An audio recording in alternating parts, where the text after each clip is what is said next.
Medieval history देख लिए थे, मध्यकालीन भारत, ठीक है। अब आधुनिक भारत देखेंगे। मध्यकालीन भारत में हम लोग लास्ट औरंगजेब के बारे में पढ़े थे, इसमें बताया था कि 1707 ईस्वी में इसकी क्या हो जाएगी, मृत्यु हो जाएगी। औरंगजेब के बारे में एक चीज़ नहीं बताया था कि इसको औरंगजेब को और क्या कहा जाता है, याद नहीं आ रहा है, बताएंगे बाद में, ठीक है। 1707 ईस्वी में इसकी मृत्यु हो जाती है, ठीक है। इसके बाद उत्तर मुगल कालीन पीरियड चालू होता है, यानी जो मेन जो शासक थे उनकी मृत्यु हो गई। उसके बाद उत्तर मुगल, वीडियो देखना प्लेस आना चाहिए, यानी मुगल के बाद जो आने वाले जो मुगल थे, मेन जो मुगल थे वो मर गए, उसके बाद आने वाले मुगल थे, उसी को उत्तर मुगल कहा जाएगा। तो इसमें 7-8 शासक हुए, जिसमें देखना है, जैसे पहला हो गया बहादुर शाह जफर, बहादुर शाह, एक बहादुर शाह है, एक बहादुर शाह जफर है, ठीक है। ये दोनों को ध्यान में रखना है। पहले हुआ बहादुर शाह जो 1707 से 1712 ईस्वी तक रहेंगे, ठीक है। उसके बाद जहांदार शाह हो जाएंगे 1712 से 1713 तक। फिर हो जाएंगे फारूक सियर 1713 से 1719। फिर मोहम्मद शाह 1719 से 1748। फिर ये दोनों के बारे में हम लोग को नहीं पढ़ना है। फिर शाह आलम द्वितीय, अली गौहर जिसको कहा गया, शाह आलम द्वितीय को क्या कहा गया, अली गौहर। डिफरेंस आ रहा है ना, अली गौहर कहा गया है, यही क्वेश्चन है, ठीक है। शाह आलम द्वितीय, ठीक है, इसको अली गौहर कहा गया 1759 से 1806। और उसके बाद एक और अकबर द्वितीय आएंगे, जिसके बारे में नहीं पढ़ना हम लोग को। फिर उसके बाद बहादुर शाह जफर के बारे में हम लोग को पढ़ना है, ठीक है। इसका एक नाम था आलमगीर, नाम था आलमगीर। किसका नाम था आलमगीर, औरंगजेब का, ठीक है। औरंगजेब का एक नाम था आलमगीर नाम था, ठीक है। औरंगजेब का एक और नाम क्या था, आलमगीर था, भी याद रखना है, ठीक है। औरंगजेब को आलमगीर भी कहा जाता था। अब जब उत्तर मुगलकालीन जब राजा बनने की जब बात हुई, बादशाह बनने की बात हुई, ठीक है, तो गुरु गोविंद सिंह कौन होते हैं, सिखों के प्रथम गुरु। गुरु गोविंद सिंह ने ये बहादुर शाह जफर, बहादुर शाह का साथ दिया, जफर नहीं, बहादुर शाह का साथ दिया, ठीक है। उत्तराधिकार के लिए जब युद्ध हुआ उत्तरकालीन बादशाहों में, तो गुरु गोविंद सिंह ने बहादुर शाह का साथ दिया, ठीक है। अब मुगल से वैसे, अब क्योंकि मुगल का प्रभाव अधिकतर जो था वो आलमगीर यानी औरंगजेब तक ही था। उसके बाद कुछ ऐसे राज्य में जो मुगल से स्वतंत्र हो गए, यानी उसको टैक्स, स्वतंत्र होने का मतलब क्या हुआ, उसको टैक्स देना बंद कर दिए, ठीक है। जैसे जितने भी राज्य थे जो मुगल दरबार को क्या, दिल्ली को क्या देते थे, टैक्स देते थे। तब ये जब आलमगीर यानी औरंगजेब की जब मृत्यु हो जाती है, तो और सब जो राज्य थे, बहुत सारे राज्य थे जो अलग हुए, बोले कि नहीं अब हम लोग इस राज्य में मिलकर नहीं रहेंगे, हम लोग टैक्स नहीं देंगे। टैक्स किस लिए दिया जाता था, जैसे कि मान लीजिए कि ये मुगल दरबार है और यहाँ पे छोटे छोटे राज्य है, तो इसको मुगल दरबार को ये राज्य टैक्स देता था। टैक्स क्यों, क्योंकि हमको आप बचाइएगा, तो कोई भी आपत विपत्ति होगा, कोई बाहर से अटैक होगा हम पे, तो हमको आप क्या कीजिएगा, बताइएगा। इसलिए लोग टैक्स देते थे। कुछ लोग डर के कारण भी देते थे, देना नहीं चाहते थे, लेकिन फिर भी डर के कारण देते थे, ठीक है। तो टैक्स देना बंद कर दिए और उसी को कहा गया कि स्वतंत्र हो गए। स्वतंत्र हो गए यानी अब टैक्स वैक्स नहीं देंगे, उनको जो मर्जी आएगा वो करेंगे, ठीक है। तो ऐसे कुछ राज्य के नाम याद रखना है। जैसे अवध के संस्थापक जो थे सआदत खां थे। अवध के संस्थापक कौन हो जाएंगे, अवध अवध के संस्थापक हो जाएंगे। अवध के संस्थापक कौन हो जाएंगे, सआदत खां। सआदत खां, ये सब भी यही क्वेश्चन है। अवध के संस्थापक कौन हो जाएंगे, सआदत खां। हैदराबाद के हो जाएंगे चिनकिलिच खां। हैदराबाद के हो जाएंगे चिनकिलिच खां। हैदराबाद हो जाएंगे चिनकिलिच खां हो जाएंगे, ठीक है। बंगाल के मुर्शिद कुली खां, ठीक है। बंगाल के हो जाएंगे मुर्शिद कुली खां।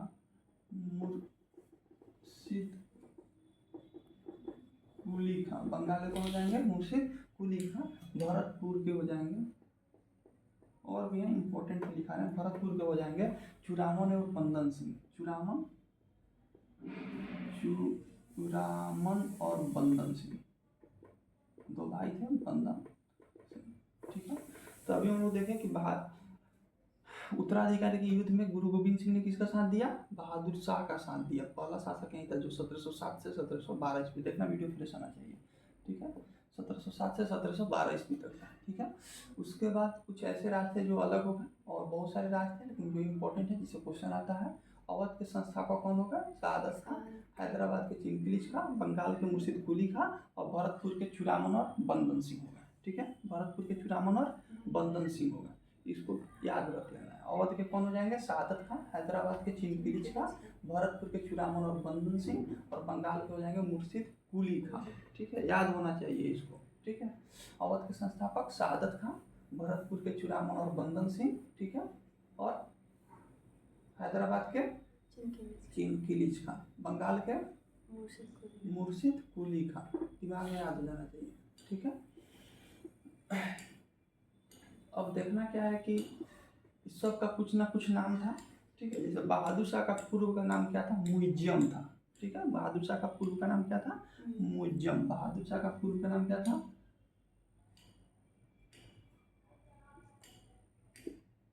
ठीक है, बहादुर शाह का पूर्व का नाम क्या था? मुइज्जम था, ठीक है।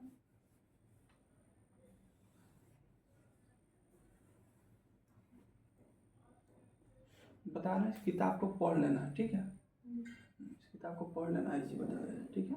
जैसे बहादुर शाह जो थे, बहादुर शाह, इनका पूर्व का नाम, पूर्व मतलब क्या होता है? पहले का नाम। बचपन का नाम क्या था? मुइज्जम था। बहादुर शाह का बचपन का नाम क्या था? मुइज्जम था। बहादुर शाह को शाह बेखबर कहा जाता था। शाह बेखबर। बहादुर शाह को क्या कहा जाता था? शाह बेखबर।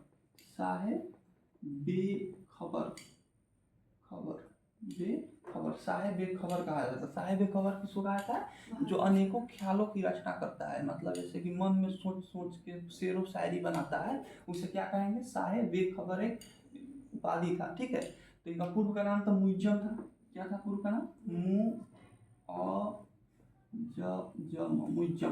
पूर्व का नाम क्या था? मुइज्जम था। और इनको शाह बेखबर भी कहा जाता था। किसको? बहादुर शाह को। किसको कहा जाता था? बहादुर शाह को। याद देखना, इसको याद रखना है। बहादुर शाह क्या कहा जाता था? शाह बेखबर। अब इसको कुछ याद रखने का तरीका क्या है? जैसे लाइन बाय लाइन अगर पूछते तो इसको कैसे याद रखेंगे? वहाँ जहाँ फरूक मोहम्मद, इस चार को ऐसे याद रखना है। वहाँ जहाँ फरूक मोहम्मद, वहाँ जहाँ, वहाँ से बहादुर शाह, जहाँ से जहादार शाह, फरूक से फरूखसियर और मोहम्मद, वहाँ जहाँ फरूक मोहम्मद, शाह आलम द्वितीय, एक बीच में याद रख लेना है। अंतिम शासक बहादुर शाह, फिर जफर हो जाएंगे, जो पहले थे वही अंतिम हो जाएंगे, लेकिन जफर लग जाएगा, ठीक है। जिनको 1857 के क्रांति में रंगून भेज दिया गया, ठीक है। तो इसको बोलना है, वहाँ जहाँ फरूक मोहम्मद, वहाँ जहाँ, इस पर देख कर नहीं बोलना है। वहाँ जहाँ फरूक मोहम्मद, फिर बीच में आ जाएंगे शाह आलम द्वितीय, जिनको अली गौहर कहा गया। इन्हीं के समय में अंग्रेजों ने दिल्ली पर कब्जा कर लिया था, और ये बहादुर शाह फिर हो जाएंगे। वहाँ जहाँ फरूक मोहम्मद, ऐसे याद रखना है, ठीक है। तो बहादुर शाह का पूर्व का नाम क्या था? मुइज्जम था। और इनको शाह बेखबर पूछ दिया कि इतिहास में किसे शाह बेखबर कहा जाता था, तो बहादुर शाह को। बहादुर शाह का पूर्व का नाम क्या था? मुइज्जम। यानी पूछ दिया बचपन का नाम क्या था, तो मुइज्जम था, ठीक है। अब यहाँ पे जहादार शाह की बात, वहाँ जहाँ, जहाँ से हो जाएंगे जहादार शाह, ठीक है। जहादार शाह की बात करें जहादार शाह से पहले एक दो अली बंधु थे, ठीक है, जो बिहार के रहने वाले थे। कौन थे? अली बंधु थे। दो कौन थे? अली बंधु थे। अली बंधु, बंधु मतलब क्या होता है? भाई। बंधु मतलब क्या होता है? भाई। अली बंधु थे, दो अली बंधु थे, हुसैन अली खां और अब्दुल्ला खां। कौन कौन थे? हुसैन, वीडियो फ्रेश आ रहा है ना? हुसैन अली खां और अब्दुल्ला खां। हुसैन अली खां और अब्दुल्ला खां, ये दो अली बंधु थे। कौन कौन थे? हुसैन अली खां और अब्दुल्ला खां। कहाँ के निवासी थे? बिहार के थे। कहाँ के थे? बिहार के थे। उतना इंपॉर्टेंट नहीं है, लेकिन फिर भी वीडियो देखना है तो लिख लेना है कॉपी में, कहीं पूछ दिया है, क्योंकि बीपीएससी पूछता है, ठीक है। तो दो अली बंधु थे। इनको किस नाम से? शासक निर्माता के नाम से इनको जाना जाता था। शासक निर्माता। अब जिसको भी इसमें शासक बनना है, जैसे मान लीजिए कि अब जैसे मुगल काल में एक एक 8 8 भाई थे, कोई 10 भाई था, कोई चचेरा भाई, कोई मौसेरा भाई, ठीक है।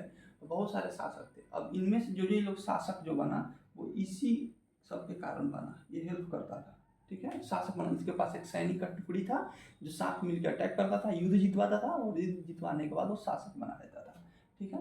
तो अली बंधु कौन थे? शासक निर्माता थे। हुसैन अली खां और अब्दुल्ला खां, ये दोनों को याद रखना। अली बंधु कौन थे? शासक निर्माता थे।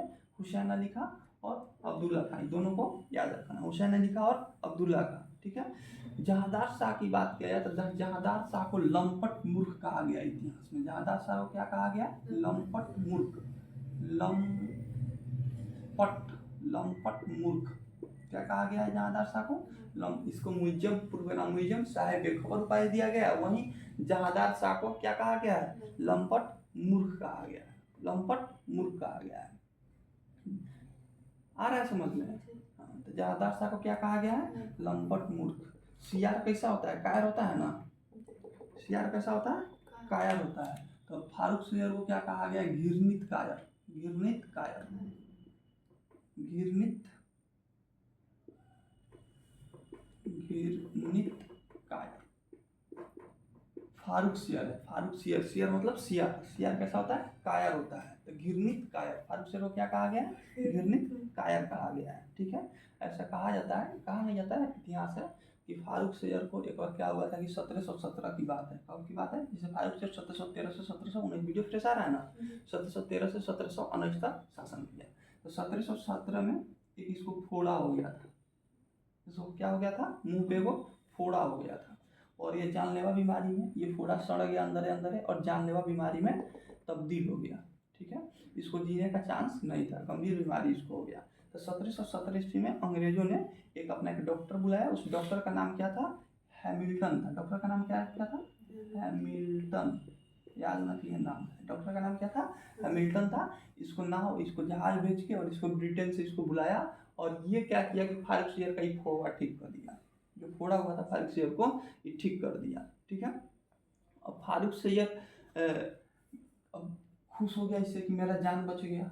अब जब खुश हो गया तो अंग्रेजों को इसके पहले व्यापार करने में दिक्कत आती थी, कहीं कहीं से वो जमीन जथा लेके व्यापार करते थे। अभी क्या किया कि फ्री कर दिया, क्योंकि मुगल बादशाह था, बोला कि भारत में कहीं भी फ्री में व्यापार कर सकते हैं, फ्री में, पैसा भी नहीं देना है, फ्री में व्यापार, फ्री में कहीं भी व्यापार कर सकते हैं पूरे भारत में, ठीक है। और आपका जो सिक्का है, आपका जो सिक्का है, ठीक है, जैसे इंडियन सिक्का था, जो इंडियन मार्केट में सिर्फ इंडियन सिक्का ही चलता था, ठीक है। भारत के हैं, आज भी है कि आप भारत में आएंगे, आप विदेशी पैसा लेके आएंगे तो आपको एक्सचेंज करवाना पड़ेगा। जैसे हम लोग हैं यहाँ से अगर नेपाल जाते हैं, इंडियन रुपये लेके जाते हैं, तो वहाँ पे जैसे कस्टम ऑफिस है, तो कस्टम ऑफिस में इस रुपया को देके नेपाली रुपया हम लोग ले लेते हैं उसके बदले में, ठीक है। फिर वहाँ से जाएंगे तो वैसे ही कोई भी आता है उसके देश में उसका ही पैसा चलता है। तो भारत में भारत का पैसा चलता था, लेकिन इस फोड़ा के कारण ही क्या किया कि उसका जो अंग्रेज का जो सिक्का था, अंग्रेज का जो सिक्का था, उसको भी अनुमति दे दिया कि आप भारत में इसको कहीं भी चला सकते हैं, कोई दिक्कत नहीं है। तो एक तो कहीं भी, एक तो क्या कर दिया, फ्री व्यापार दे दिया, ठीक है। दूसरा क्या कर दिया, उसके जो पैसा जो सिक्का थे उसको अनुमति दे दिया। तो इसी को ईस्ट इंडिया कंपनी का मैग्ना कार्टा कहा गया। इसी को क्या कहा गया है? ईस्ट इंडिया कंपनी का, ईस्ट इंडिया कंपनी का मैग्ना कार्टा, मैग्ना कार्टा। अब बोलेगा ईस्ट इंडिया कंपनी का मैग्ना कार्टा किसने प्रदान किया था? तो फारूक सैयद ने प्रदान किया था, ठीक है। उस मैग्ना कार्टा में क्या था कि आप कहीं भी फ्री व्यापार कर सकते हैं, और आपके जो सिक्के हैं उसको हमने अनुमति दे दिया, ठीक है। ये फारूक सैयद की कहानी थी। औरंगजेब का दूसरा नाम क्या था? औरंगजेब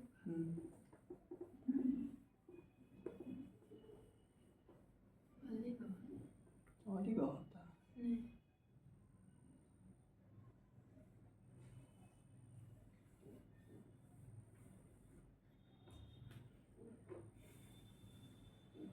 अभी पढ़ती, अभी तुमको बहुत पढ़ा जाता है जी।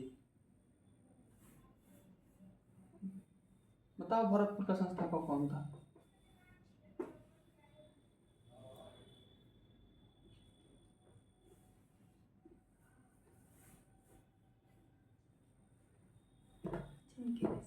चिनकिली शाखा। अवध का संस्थापक कौन था?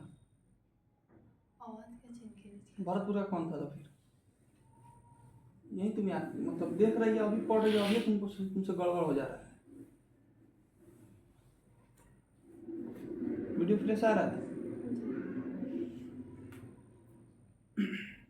यहाँ पे हो गया बहादुर शाह को किस नाम से जाना गया? शाह बेखबर। जहांदार शाह को किस नाम से जाना गया? फारूक शेर को? अब है मोहम्मद शाह को रंगीला बादशाह कहा। इसको क्या क्या कहा गया? रंगीला बादशाह।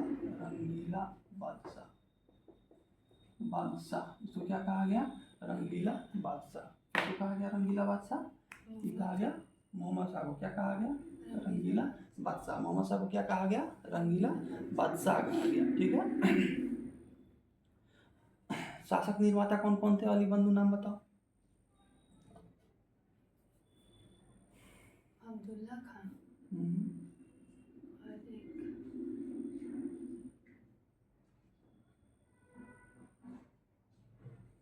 हुसैन अली खान। तो मोहम्मद शाह को क्या कहा गया? रंगीला बादशाह कहा गया। अब जो ये शासक जो निर्माता थे अब्दुल्ला खां और हुसैन अली खां, ठीक है, ये दोनों शासक निर्माता थे। ठीक है। तो एक तुरानी सैनिक था हैदर बेग। कौन था? हैदर बेग। ये कहाँ का सैनिक था? तुरानी सैनिक था। तुरानी सैनिक हैदर बेग। ये किसको, इस अली बंधु को क्या करता है? मरवा देगा। अली बंधु को क्या कर देगा? ये मरवा देगा। अली बंधु कौन थे? इसको शासक निर्माता कहा गया है अब्दुल्ला खां हुसैन अली खान। ठीक है। ये हैदर बेग मरवा देगा। इंपॉर्टेंट नहीं है लेकिन बीपीएससी वगैरह पूछता है। अली बंधु को हैदर बेग मरवा देगा। ठीक है। ये तुरानी सैनिक था। ठीक है। हैदराबाद की स्थापना तुरानियों ने, हैदराबाद की स्थापना तुरानियों ने और अवध की स्थापना ईरानियों ने की थी। ठीक है। इसे देख लेना। हैदराबाद की स्थापना तुरानियों ने और अवध की स्थापना ईरानियों ने। दो चीज देख लेना। हैदराबाद की स्थापना तुरानियों ने और अवध, वीडियो फ्रेश आ रहा है ना? अवध की स्थापना ईरानियों ने किया था। ठीक है। अवध की स्थापना कौन किया था? ईरानियों ने। ठीक है। मोहम्मद शाह की जब बात करें, मोहम्मद शाह को क्या कहा गया? रंगीला बादशाह कहा गया। मयूर सिंहासन किसने बनवाया था? जहांगीर बनवाया था मयूर सिंहासन।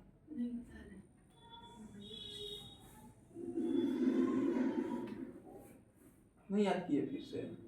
शाहजहां बनवाया था। जब याद किया था ना, टीचर बन के याद करो। समझो कि कल किसी को कुछ समझाना है, उस तरह याद करो, तब याद होगा। रटने से याद कोई चीज़ नहीं होता है।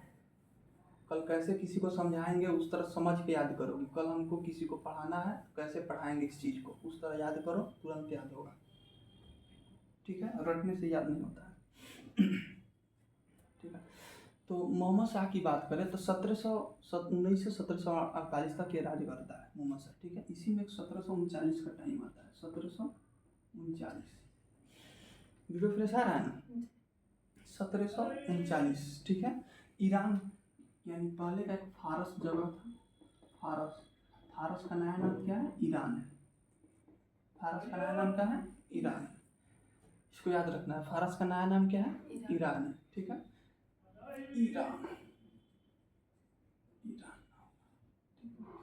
फारस का नया नाम क्या है? ईरान है। ठीक है। यहीं का एक शासक था नादिर शाह, जिसको ईरान का नेपोलियन कहा गया। नादिर शाह क्या कहा गया? ईरान का नेपोलियन। क्वेश्चन। ईरान का नेपोलियन कहा गया। ईरान का पुराना नाम क्या है? फारस की खाड़ी हम लोग सुने होंगे ना। ईरान का पुराना नाम क्या हो जाएगा? फारस। उसके शासक था नादिर शाह। नादिर शाह को क्या कहा जाता है? ईरान का नेपोलियन। नादिर शाह को क्या कहा जाता है? ईरान का नेपोलियन कहा जाता है। तो 1739 ईस्वी में ये क्या किया? ये दिल्ली पर अटैक कर दिया। 1739 ईस्वी में क्या किया? ये दिल्ली पर अटैक किया। 1739 ईस्वी में दिल्ली का शासक कौन रहेगा? मोहम्मद शाह। 1739 में कौन रहेगा? 1748 इसका है तो 1739 में कौन रहेगा? मोहम्मद शाह रहेगा। ठीक है। यहाँ से 70 करोड़ रुपया, 70 करोड़ उस समय का 70 करोड़ प्लस मयूर सिंहासन। ठीक है। मयूर सिंहासन को पीकॉक थ्रोन बोलते हैं। पीकॉक मतलब मयूर, थ्रोन मतलब सिंहासन। Peacock throne. पीकॉक थ्रोन बोलते हैं, ठीक है। तो जब ये 170 करोड़ रुपया मयूर सिंहासन प्लस कोहिनूर हीरा,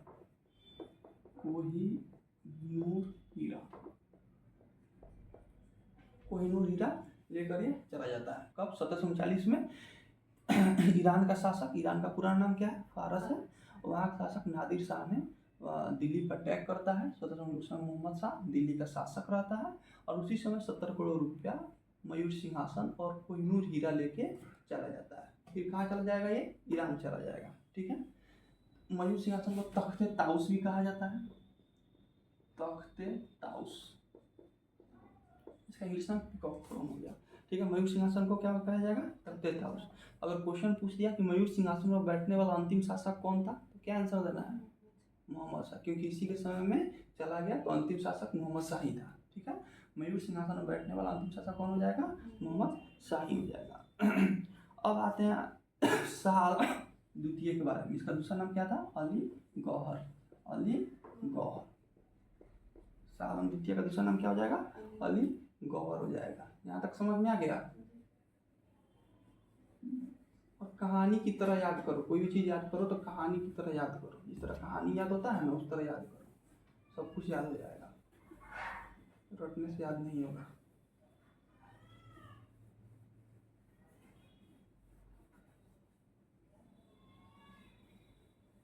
एक बार वीडियो देख के कॉपी में लिखो, एक बार कॉपी सामने रखो और वीडियो को आराम से देखो,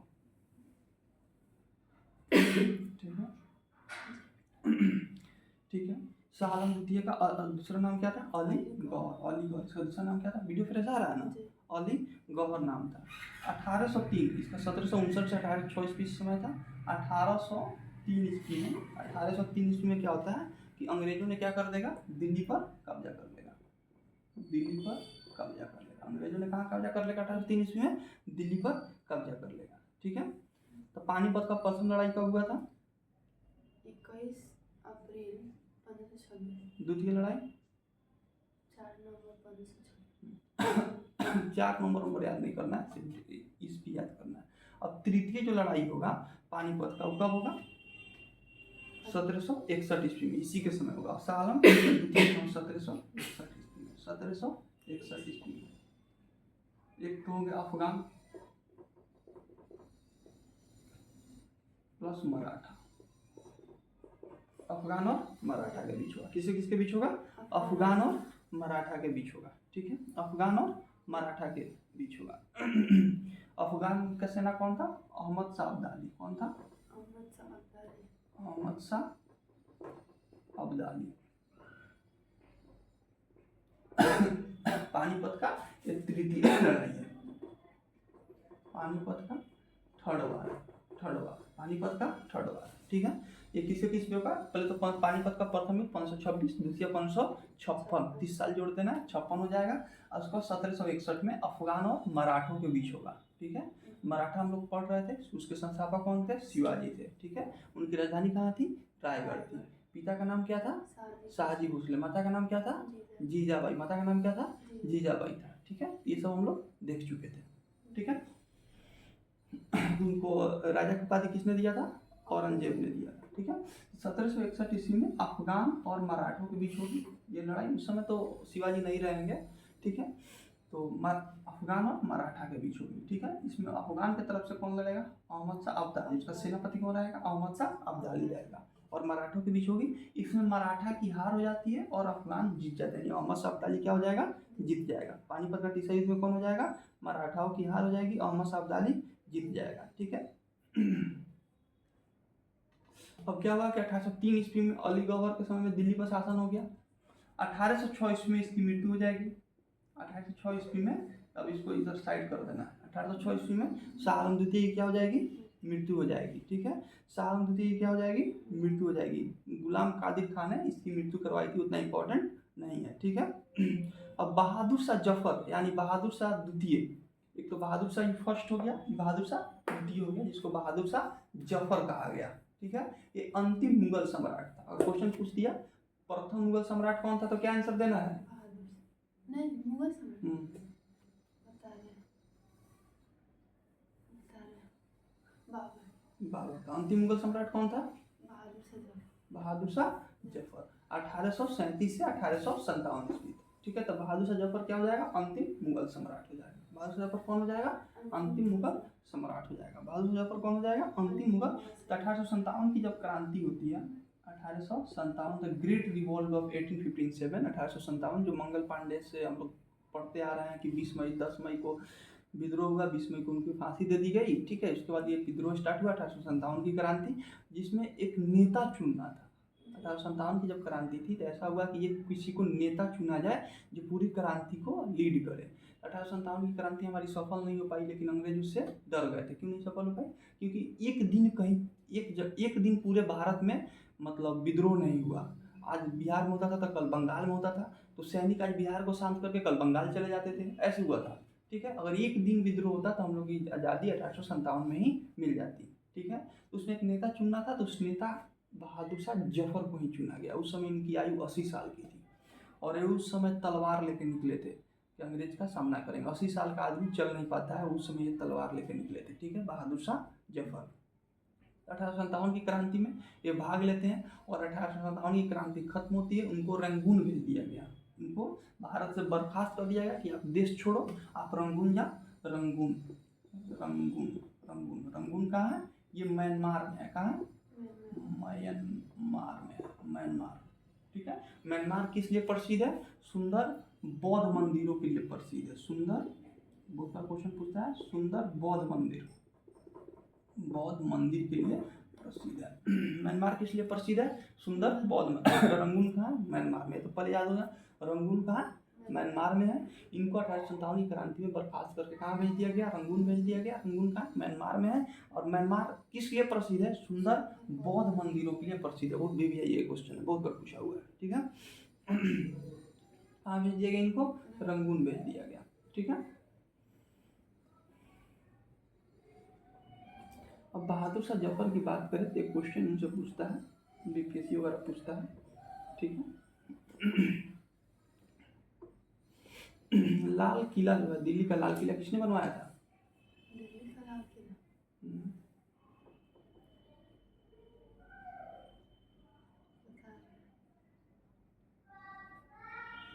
अरे कितना बार बताया कि शाहजहां बनवाया था? नहीं याद रह रहा है? नहीं याद तो कॉपी में लिख के रखो। सबका अलग अलग जब बता रहा है तो सबका चीज अलग अलग तुम लिखिए कॉपी में। देखें, निकालो कॉपी तुम। कहाँ लिखी है शाहजहां के बारे में? अभी आपको शाहजहां कहाँ नहीं लिखी है तुम?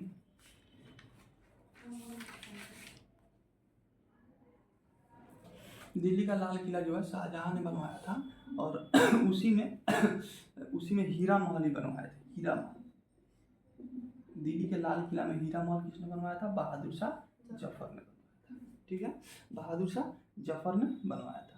अब यहाँ पे उत्तर मुगल कालीन पीरियड समाप्त हुआ, क्योंकि हम लोग बहादुर शाह से लेके बहादुर शाह जफर, वहाँ जहाँ फरूक मोहम्मद 4 पढ़ लिए हम लोग। बीच में शाह अली द्वितीय यानी अली गौहर, शाह अली प्रथम भी है लेकिन शाह अली द्वितीय में पढ़े, जिसको अली गौहर कहा गया, और उसका बहादुर शाह जफर कहा गया। ठीक है, अंतिम मुगल सम्राट हम लोग पढ़ लिए। यहाँ तक कोई दिक्कत?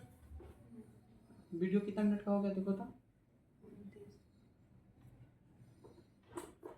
वीडियो फ्रेश आ रहा है ना?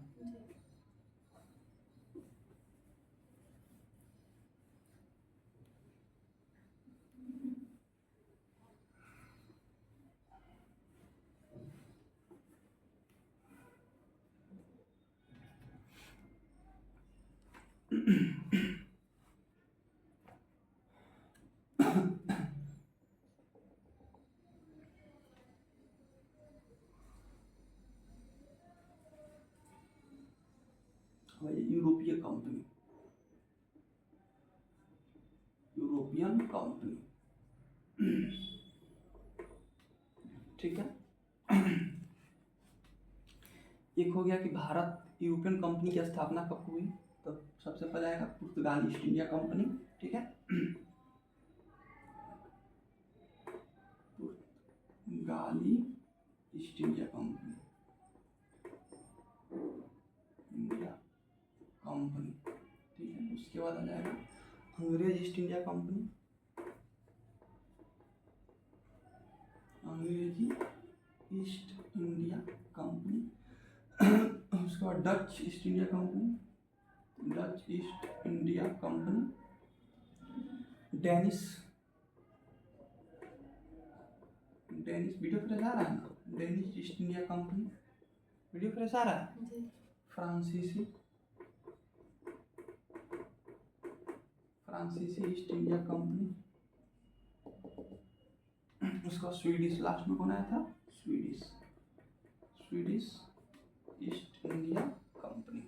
ठीक है, स्थापना कब कब होती है ये देखना है। स्थापना की बात करें तो पुर्तगाली का 1498, पुर्तगाली का कब होगा, 1498। ईस्ट इंडिया, अंग्रेजी ईस्ट इंडिया कंपनी का कब होगा, 1600 में होगा। इसका कब होगा, 1600 में होगा।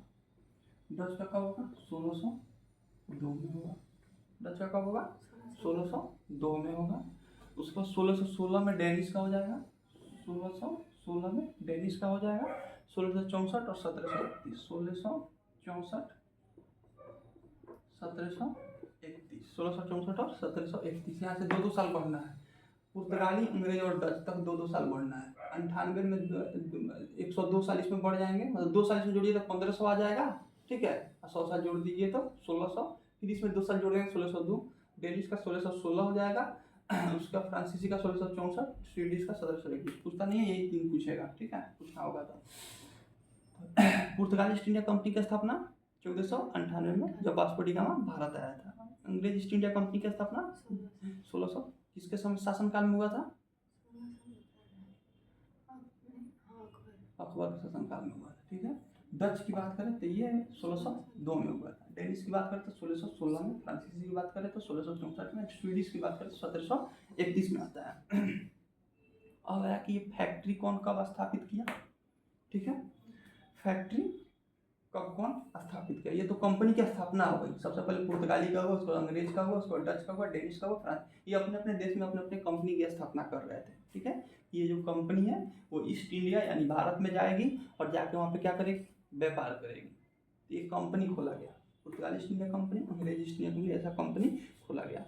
अब भारत में आए तो ये प्रथम फैक्ट्री कैसे बनाते हैं इसको देखना है। ठीक है, तो सबसे पहले पुर्तगाली बनाएगा, कब बनाएगा, 1503 ईस्वी में, 1503 ईस्वी में। वीडियो फ्रेश आ रहा है, पुर्तगाली बनाएगा, कहाँ बनाएगा, 1503 ईस्वी में। ये हो गया, इसको मिटा दें। चलो बताओ, अंग्रेजी ईस्ट इंडिया कंपनी की स्थापना कब हुई थी,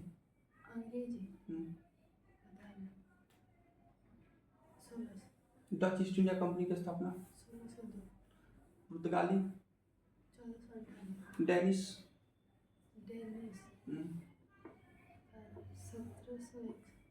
1616, 1764 में फ्रांसीसी का हुआ था, 1731 में किसका हुआ था, स्वीडिश का हुआ था। देख के याद कर लेना। हर दिन बोले था ना कि हर दिन जो पढ़ा रहा है उसको हर दिन लिखो। ठीक है, ये हो गया। अब आइए पुर्तगाली कंपनी की प्रथम फैक्ट्री, फैक्ट्री के बारे में देखना। किसके बारे में देखना, फैक्ट्री के बारे में देखना। ठीक है, वीडियो फ्रेश आ रहा है। एक तो हो गया पुर्तगाली, पुर्तगाली, दूसरा हो गया डच, तीसरा हो गया अंग्रेज, चौथा हो गया डेनिश,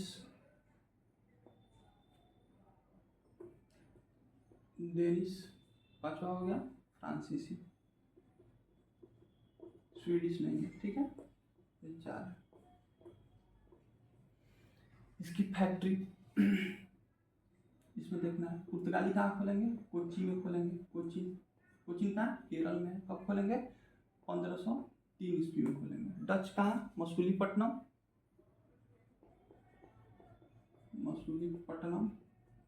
अंग्रेज कहाँ, मसूलीपट्टनम।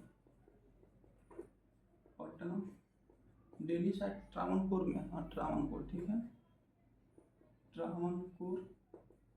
और फ्रांसीसी कहाँ खोलेंगे, सूरत में खोलेंगे।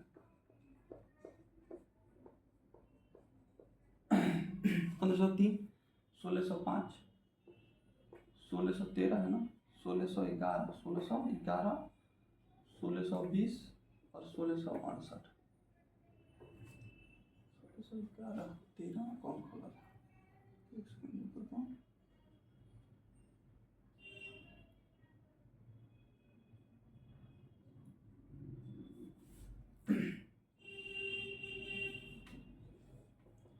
अंग्रेज का 1609 में, ठीक है, 1608 है ना, 1608 ईस्वी में ये सूरत में फैक्ट्री बनाने का कोशिश किया था अंग्रेजों ने, ठीक है, इस चीज़ को याद रखना है। पहली बार क्वेश्चन पूछा, पहली बार अंग्रेजों ने फैक्ट्री, अधिकतर यही क्वेश्चन पूछता है कि पहली बार अंग्रेजों ने, इधर बोला फैक्ट्री पहली बार बनाई कहाँ, तो मसूलीपट्टनम हो जाएगा। पहली बार फैक्ट्री स्थापित करने का प्रयास कहाँ किया था, सूरत में, क्योंकि 1608 में ही कर दिया था, ये तो 1611 में ना किया, 1608 में ही कर दिया था, ठीक है।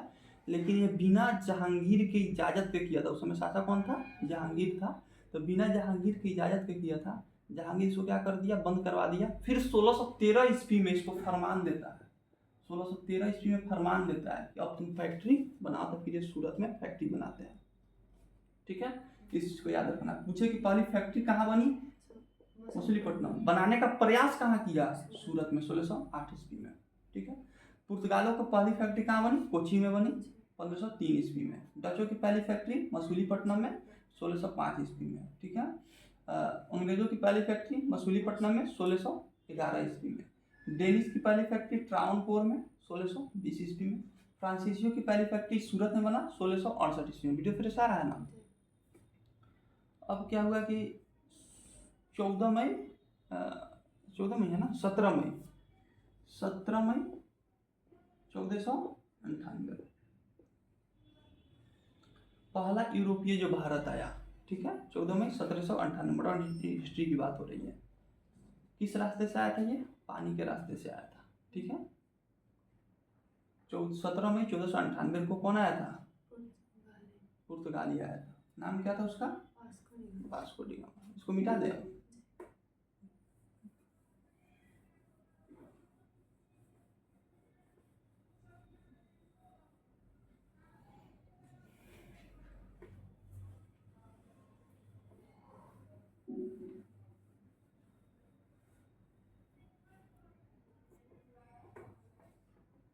17 मई 1498 पुर्तगाली कौन आया था, वास्को डी गामा, ठीक है। वास्को डी गामा कहाँ आया, भारत आया, ठीक है। ये केप ऑफ गुड होप के से होते हुए आया। जैसे भारत का जब ये नक्शा बनाएंगे तो यहाँ पे क्या है, केप गुड होप है। यहाँ पे दूसरा एक कंट्री है जिसको केप ऑफ गुड होप बोला जाता है, ठीक है। यहाँ पे इधर साइड है, यहाँ पे नहीं है, ठीक है। तो इसके पहले और भी लोग यात्री आए थे जो भारत के लिए, भारत को तो वो अपने देश के हिसाब से भारत की खोज कर रहे थे। भारत कहीं बुलाया नहीं था, लेकिन वो भारत की, जैसे पूछेगा भारत का खोज किसने किया था, वास्को डी गामा। भारत कहीं बुलाया नहीं था, कहीं गुम नहीं हुआ था, लेकिन वो उसके हिसाब से वो भारत का खोज कर रहा था। मतलब उसके देश के लोग भारत नहीं आए थे, पहली बार कोई यूरोपीय भारत नहीं आया था। तो ये समुद्री इलाके से होते हुए भारत का रास्ता देखा, ठीक है। समुद्री इलाके से यहाँ से आया केप ऑफ गुड होप से। यहाँ पे कौन सा राज्य है, केरल है और तमिलनाडु है। कौन सा है, केरल है और तमिलनाडु है। कहाँ पहुँचा, इधर साइड केरल है, इधर साइड क्या है, तमिलनाडु है। इधर साइड केरल, इधर साइड क्या है, तमिलनाडु है। इसी को कन्याकुमारी भी बोलते हैं, ठीक है। जम्मू कश्मीर से बोलते हैं ना, जम्मू कश्मीर से लेके कन्याकुमारी, यहाँ ऊपर जम्मू कश्मीर, नीचे से कन्याकुमारी, ठीक है।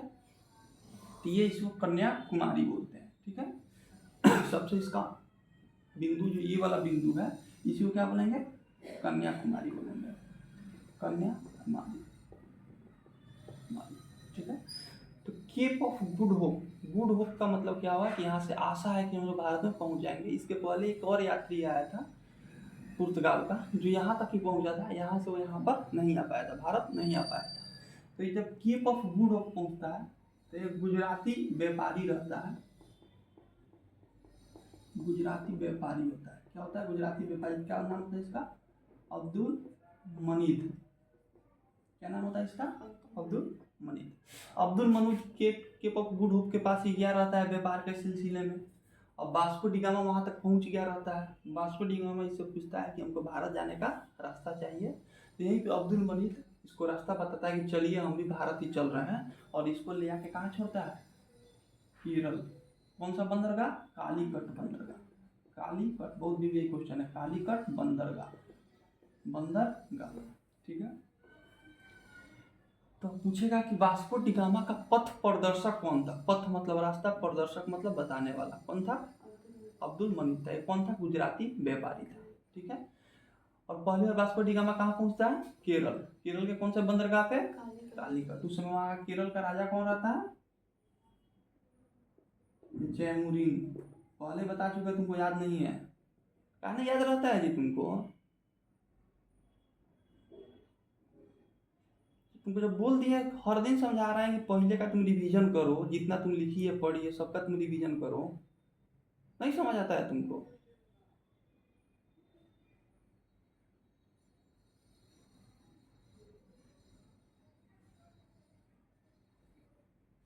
इसे तो मुंह पर याद होना चाहिए तुमको। जैसा कहानी तरह हम पहले 3 बार ये सब चीज बता चुके हैं हम, ओवरव्यू ऑफ मॉडर्न हिस्ट्री में।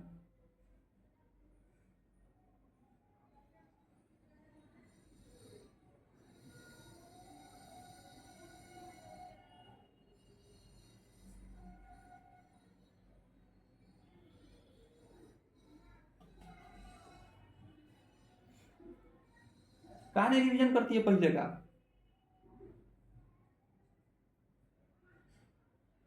रोज तुमको बोल रहा है कि पहले जितना तुम शुरू से पढ़ी है, एंशियंट हिस्ट्री से लेके फिजिक्स केमिस्ट्री सब तुम रिवीजन करो रोज। एक चीज तुमको याद नहीं रहेगा 2 दिन बाद। लिखी है सब तो लिखिए, तो कहा नहीं याद करती है वो सबको? फिर से पढ़ती कहा नहीं है एक बार लाइन बाई लाइन फिर सबको?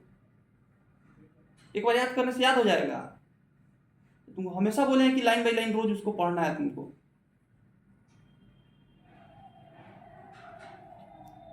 यहाँ का राजा रहता है जयमुरी। पहली बार ये बड़े बड़े वाले नाव से आता है वास्को डी गामा। यहाँ का लोग देख के डर जाते हैं वास्को डी गामा को। और नाव देखने के लिए राजा खुद चल के आता है। कितना बड़ा, कितनी बहुत बड़ा नाव से आया रहता है। कौन आया रहता है? Vasco D gamma. इसका पथ प्रदर्शक कौन था? अब्दुल मनीम रहता है। और यहाँ से कब आता है? 1498 ईस्वी में। और इसी समय पुर्तगाली ईस्ट इंडिया कंपनी की क्या होगी? स्थापना होती है। जयमुरीन जब आता है, देखता है इसको, ले जाता है। और ये व्यापार के सिलसिले में आया रहता है, क्योंकि जो भी कंपनी खुला रहता है, ईस्ट इंडिया कंपनी हो गया, अंग्रेजी ईस्ट इंडिया कंपनी, पुर्तगाली, डेनिश, डच, जो भी कंपनी सारे भारत से व्यापार करने के लिए ही बनते हैं। तो ये जब जाता है यहाँ से सामान लेके, तो लगभग इसको 61 गुने का मुनाफा होता है। 1 रुपये का चीज़ 61-62 रुपया में बेचता है। 61 गुना इसको मुनाफा यानी फायदा होता है। ये बार बार आते जाते रहता है, पूरा नाव भर के सामान लेके जाता है। और यहाँ पे देखता है कि यहाँ पे सोने चांदी का कोई कीमत ही नहीं है। भारत को उस समय सोने का चिड़िया कहा जाता था। सोने चांदी का कोई कीमत नहीं है। लोग चांदी के प्लेट में खा रहे हैं, ऐसी फेंक दे रहे हैं। ठीक है, इसको बहुत ताज्जुब होता है। ठीक है, ये जाता है कि अपने देश में पूरा यहाँ का व्याख्या करता है कि भारत एक ऐसा देश है, वहाँ से सामान लाओ। किस लिए? मसालों की व्यापार लोग करता है। मसाला, भारत का मसाला बहुत फेमस है भाई। मसाला खरीद के यहाँ से ले जाता है। मसाला खरीदता है, सोना चांदी देके, और ये मसाला खरीद के ले जाता है। अपने देश से सोना चांदी लाया रहता है, वो देता है, और उस सोने चांदी के बदले यहाँ से मसाला लेके जाता है पूरा नाम, और वहाँ फिर उसको सोना चांदी में बेचता है और 61 गुने का मुनाफा कमाता है। और ऐसे अब यूरोपीय कंपनी जो भी है, यूरोपीय देश हैं, जैसे अंग्रेज हो, ऑस्ट्रेलिया हो गया, इंग्लैंड हो गया, डच हो गया। डच को होलैंड कहते हैं। डच का नया नाम क्या है? होलैंड है। जैसे ईरान का, फारस का नया नाम ईरान हो गया, उसी तरह डच का पूरा नया नाम क्या है? होलैंड है। तो सारे यूरोपीय कंपनी देखते हैं इस चीज़ को। देखने के बाद सारे यूरोपीय कंपनी चाहेंगे कि भारत में आके हम लोग व्यापार करें। ठीक है, तो पहले पुर्तगाली ईस्ट इंडिया कंपनी की स्थापना कब होती है? और भारत में कंपनी कब खोलता है? 1500। भारत में कंपनी कब खोलेगा? 1503 ईस्वी में। ठीक है, 1503 ईस्वी में कहाँ खोलेगा ये कंपनी? कोचीन में। कहाँ खोलेगा? कोचीन में। कोचीन में कंपनी खोलेगा। वीडियो फ्लैश आ रहा है? कोचीन में। कोचीन कहाँ है? केरल में। कोचीन कहाँ है? केरल में। खाली यहाँ पे देख के खाली बोलने आता है।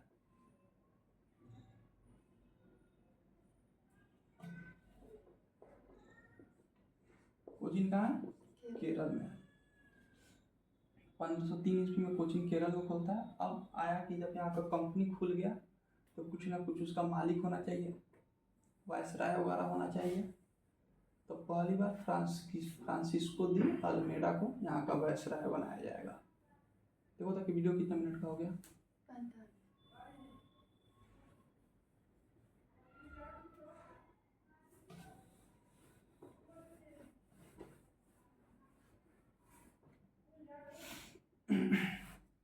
फ्रांसिस्को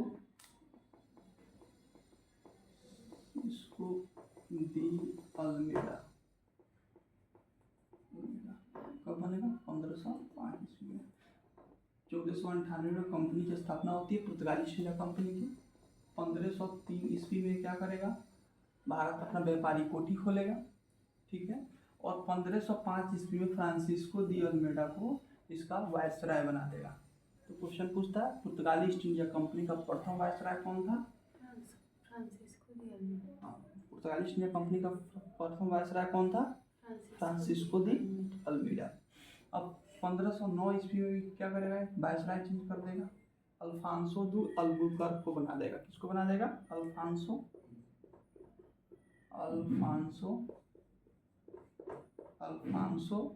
द अल्बुकर्क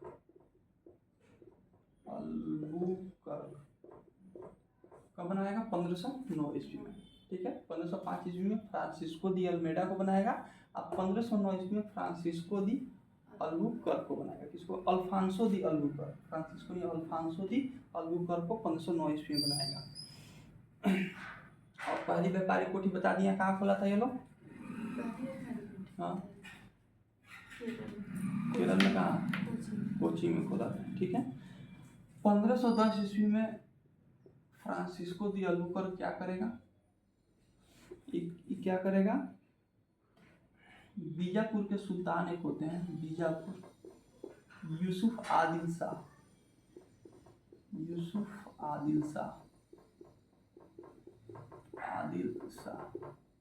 इनको हराएगा और इनसे गोवा को जीत लेगा। गोवा को क्या करेगा? जीत लेगा। 1505 ईस्वी में अल्फांसो दी अल्बुकर्क बनता है। 1598 में कंपनी की स्थापना होती है। 1503 ईस्वी में व्यापारी कोठी भारत में खोली जाती है, कोची में खोली जाती है। कोची का केरल में है।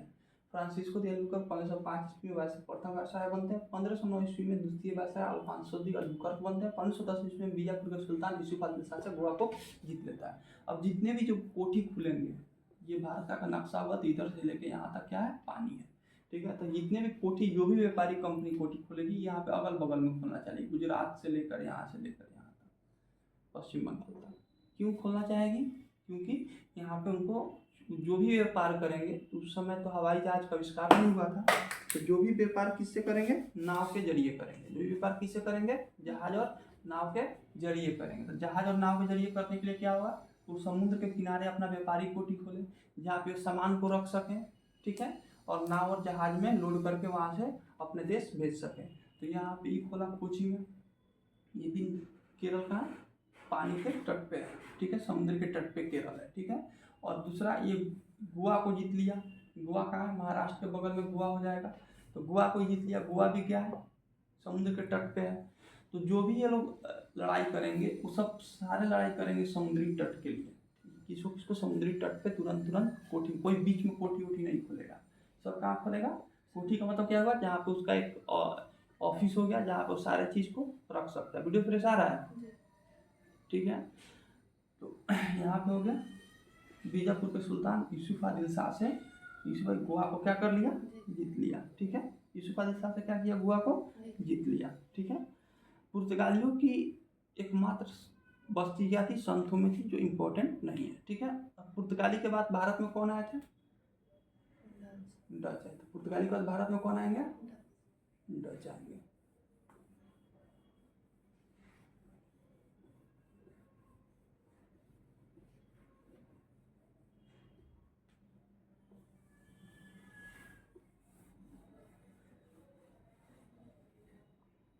पुर्तगालियों के भारत में बात कौन आएंगे? डच आएंगे, ठीक है। डच ईस्ट इंडिया कंपनी की स्थापना कब होती है? 1600 में। अंग्रेज की होती है कि डच की होती है? नहीं, अंग्रेज 1602 में। 1602 में। डच ईस्ट इंडिया कंपनी की स्थापना कब होगी? 1602 दो ईस्वी में, ठीक है। जो डच के तरफ से पहला जो यात्री आया था, डच का दूसरा नाम, अब नया का नाम क्या है, होलैंड, याद रखना, होलैंड। डच का नया नाम क्या है, ईरान का नया नाम, फारस का नया नाम क्या है, ईरान है। ईरान का नेपोलियन किसे कहा जाता है, ईरान का नेपोलियन, हाँ,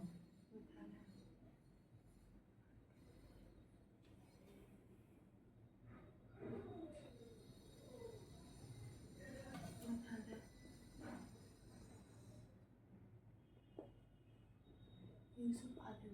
इसी वजह से आपको ईरान का नेपोलियन कहा जाता है। पानीपत का तृतीय लड़ाई कब हुआ था, किसके किसके बीच हुआ था, मराठों और अफगान के। अफगान की तरफ से कौन लड़ा था,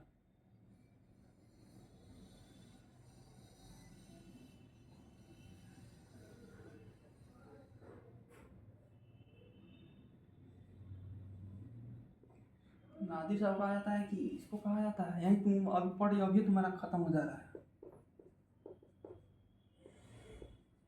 ध्यान से कहा नहीं पढ़ती है कोई चीज जी तुम।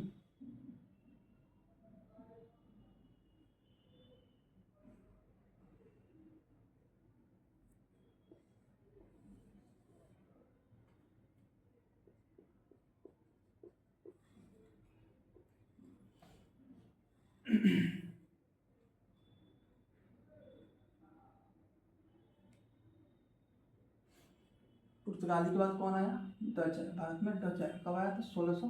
इस कंपनी की स्थापना कब हुई थी, 1602 ईस्वी में। डच कंपनी की स्थापना कब हुई थी, 1602 ईस्वी में।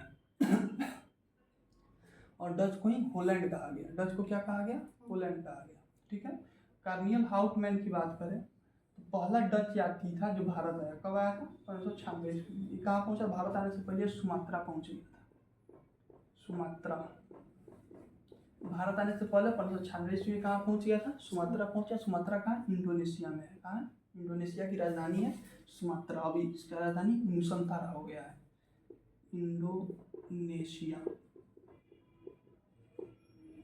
इंडोनेशिया की राजधानी क्या थी पहले, सुमात्रा थी। सबसे अधिक द्वीप किसी देश में है, द्वीप किसी देश में है, तो किसमें, इंडोनेशिया में। इंडोनेशिया देश हो गया, बीच में चारों तरफ पानी है, यहाँ पे रहने वाला जगह है, इसी को द्वीप कहा जाएगा, ठीक है। जो क्या कहा जाएगा, पानी के बीच में छोटा छोटा जगह है, यहीं पे लोग रहता है, एक पूरा देश है इंडोनेशिया, ठीक है। तो सबसे ज़्यादा द्वीप कहाँ है, इंडोनेशिया में। सबसे अधिक मुसलमान आबादी कहाँ है, इंडोनेशिया में। मुसलमान की आबादी सबसे ज़्यादा कहाँ है, इंडोनेशिया में। दोनों को याद रखना है। इंडोनेशिया की पूर्व की राजधानी क्या है, सुमात्रा है, और अब इसकी नया राजधानी नुसंतारा हो गई है, नुसंतारा। ये सब चीज़ याद होना चाहिए। इंडोनेशिया की पुराना राजधानी सुमात्रा, नया राजधानी नुसंतारा। सबसे अधिक द्वीप इंडोनेशिया में है, और इंडोनेशिया में सबसे अधिक मुसलमान रहते हैं, ठीक है। तो ये इंडोनेशिया सबसे पहले भारत आने से पहले कार्नियल हाउटमैन जो था, कहाँ पहुँच गया, इंडोनेशिया पहुँच गया। इंडोनेशिया में कहाँ पहुँचा, सुमात्रा में पहुँचा, सुमात्रा द्वीप पे पहुँच गया। सुमात्रा भी एक द्वीप का ही नाम है इंडोनेशिया का देश में, इसका राजधानी है। जैसे भारत की राजधानी नई दिल्ली है, वैसी इंडोनेशिया की राजधानी सुमात्रा है। तो कार्नियल हाउटमैन पहला डच यात्री था जो भारत पहुंचा। भारत आने से पहले कहाँ पहुंच गया, 1596 में सुमात्रा पहुंच गया, ठीक है। डचों ने अपनी पहली व्यापारिक कोठी 1605 ईस्वी में खोली थी, कहाँ खोली थी, मसूलीपट्टनम।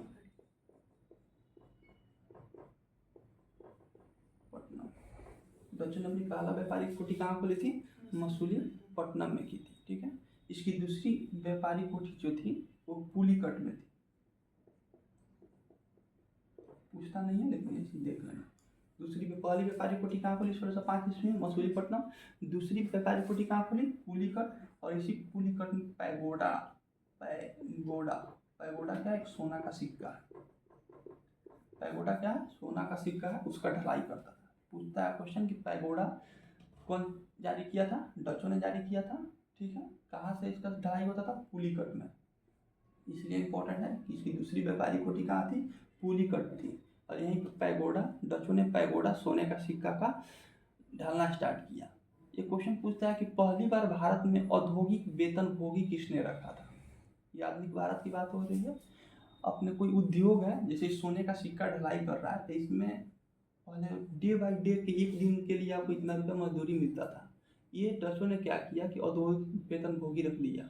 मंथ के हिसाब से 1 महीने आपको काम पे आना है, 1 महीने के हिसाब से आपको तनख्वाह मिलेगा। तो औद्योगिक वेतनभोगी सबसे पहले किसने रखा था? बहुत क्वेश्चन है, डचों ने रखा था।